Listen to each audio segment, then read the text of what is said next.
Princess ডায়নার ছোট্ট একটা কথা ছিল, তার সাথে পরিচিত আমার কম বেশি সকলেই। সে বলেছিলেন, আমি যাকে ভালোবেসেছিলাম সে ছাড়া গোটা বিশ্ব আমায় ভালোবেসেছিল। সৌন্দর্য, ব্যক্তিত্ব কিংবা আভিজাত্য কোনো কিছুতেই প্রিন্সেস ডায়নাকে পেছনে ফেলবার মতো কেউ তার মৃত্যুর এত বছর পরেও আসেনি।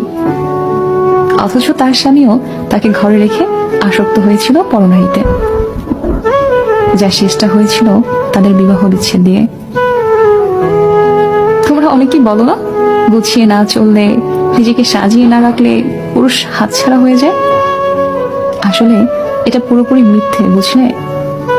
যার মানসিকতা নোংরা তার ঘরে হুর থাকলেও সে কাজের মেয়ে পেছনে ঘুরে বেড়াবে, আর যার মানসিকতা পরিষ্কার সে দিনের পর দিন শত শত সুন্দরী নারী উপেক্ষা করেও শুধুমাত্র তার স্ত্রীর কথা ভেবে থেকে যাবে।